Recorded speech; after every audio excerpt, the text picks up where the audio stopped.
Pigo kubwa na habari mbaya kwa waandamanaji wa tarehe 9 Disemba Tanzania.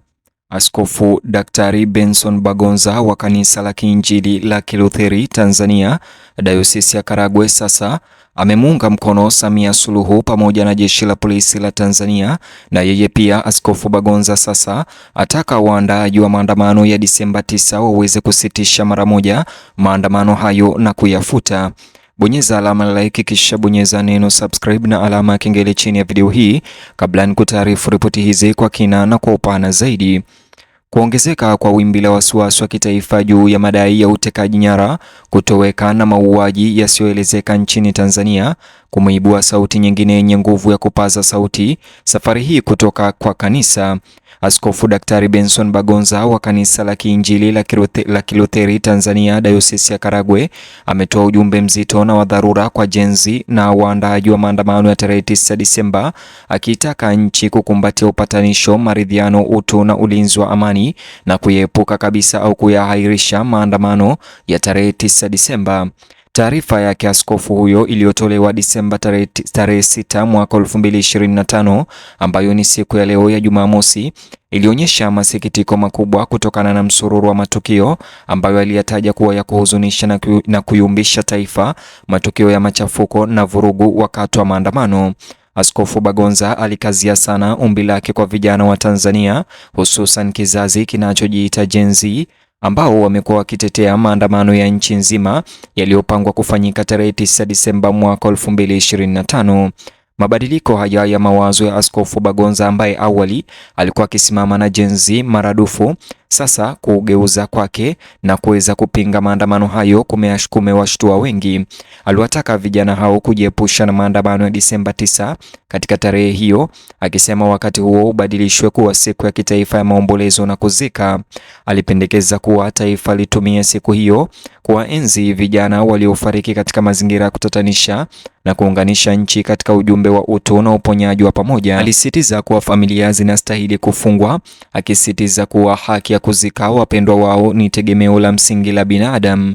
Hata hivyo, Askofu Bagonza katika ujumbe wake alieleza kwamba hata miili inapokosekana, familia bado zinastahili heshima ya mfano ili iwe udongo, masalio ya nguo au maji kutoka sehemu zinazohusishwa na waliokosekana. Alisisitiza kwamba mazishi haya ya kiishara yanapaswa kuzingatiwa na kufanywa mnamo Disemba 9 badala ya maandamano, na pia kuchukua nafasi ya makabiliano na ukumbusho wa dhati. Bagonza aliukumbusha umma kuwa serikali ni ya kila mtu, si ya kundi au kizazi fulani. Matamshi haya yake yakionekana kuunga mkono mawazo au uamuzi wa serikali wa kupinga maandamano hayo ya Disemba 9. Alisema kwa udhabiti kwamba vijana wa Gen Z wa Tanzania hawapaswi kuonekana kama watu wa nje katika masuala yanayohusu mustakabali wa taifa. Askofu Bagonza alisema kuwa maendeleo endelevu yanaweza tu kuja kupitia mazungumzo, uwazi na uwajibikaji kati ya viongozi na wananchi wanaowahudumia. Alisisitiza kwa taasisi za serikali na vijana lazima waone kila mmoja si wapinzani bali ni washirika katika kuunda Tanzania imara. Alibainisha kuwa kero nyingi zinazoibuliwa sasa si geni na zimekuwa zikitoweka kwa miaka mingi. Kulingana naye Bagonza, nchi hii ya Tanzania imefikia hatua ambapo shinikizo la kihisia limeongezeka hadi viwango vya hatari ya machafuko, na anaamini suluhu si maandamano ya Disemba 9 zaidi bali mazungumzo ya kitaifa na maridhiano ambayo yanakabiliana moja kwa moja na masuala ya msingi. Alisitiza kwa kuendelea kwa mkazo wa kisaikolojia wa maandamano kwa taifa kutazidi kuwa mbaya zaidi ikiwa pande zote zitadumisha msimamo wa kivita, na hivyo sasa Askofu Bagonza anataka maandamano yafutwe na maridhiano na mazungumzo yaweze kuingilia kati kwa amani. Askofu Bagonza ameweza kuwashangaza Watanzania wengi kwa maamuzi haya yake ya ghafla, zikibaki tu siku za kuhesabu hadi maandamano ya tarehe 9 Disemba. Awali Bagonza alisikika sana akiweza kuwaunga mkono Gen Z wa Tanzania na wale ambao waliweza kufariki katika maandamano hayo, lakini mabadiliko haya yake ya ghafla ya mawazo yameweza kuibua maswali. Askofu Bagonza pia alielekeza umakini katika kuongezeka kwa wasiwasi wa kimataifa kuhusu hali ya ndani ya Tanzania. Alikiri kwamba balozi, mashirika ya kimataifa na jumuiya nyingi za kigeni tayari zimetoa maoni makali kuhusu ripoti za utekaji nyara na ghasia. Baadhi ya nchi zimefanya maandamano ya mshikamano kulaani hali nchini Tanzania kabla ya maandamano yaliyopangwa kufanyika mwezi Disemba tarehe 9. Alibainisha kuwa mwitikio huu wa kimataifa unaashiria uzito wa jambo hilo na haja ya nchi kushughulikia mgogoro huo ndani kabla ya mvutano kuongezeka zaidi. Alionya kwamba uangalizi wa kimataifa unapaswa kutumika kama simu ya kuamsha.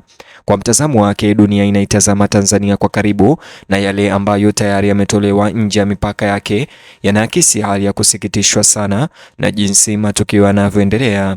Alitoa wito kwa wananchi kupunguza mizozo ya ndani, kuwasilisha msimamo mmoja na kulinda sifa ya taifa la kimataifa kwa kushughulikia malalamiko kwa ukomavu na kujizuia.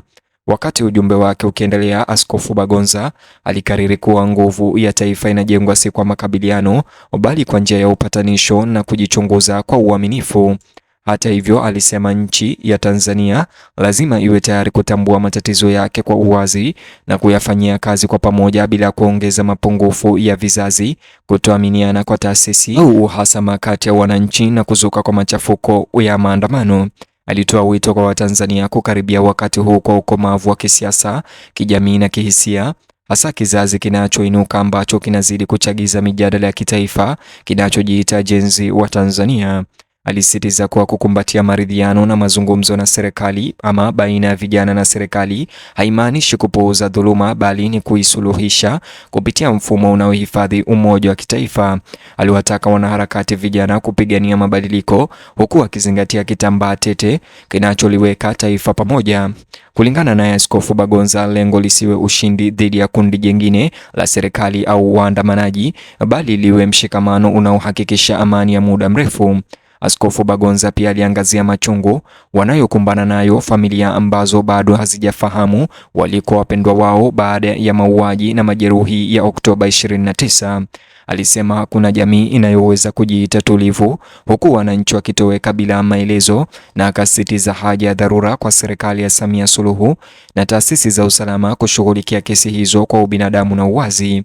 Alielezea matumaini kuwa uongozi utatambua kiwewe cha pamoja na kuchukua hatua za kurejesha imani ya umma. Ujumbe wa Askofu Bagonza akimalizia ulizungumzia mzigo wa kihisia unaobebwa na vijana wa Gen Z, ukibainisha kwamba wengi wanahisi kutosikilizwa, kutothaminiwa na kukatishwa tamaa na kile wanachokiona kuwa ni kutokujali kwa kitaasisi na serikali. Aliwataka viongozi kuwasikiliza vijana hao kwa makini na kukiri kuwa kero zao zinatokana na maumivu ya kweli na kutaka nchi iliyo bora.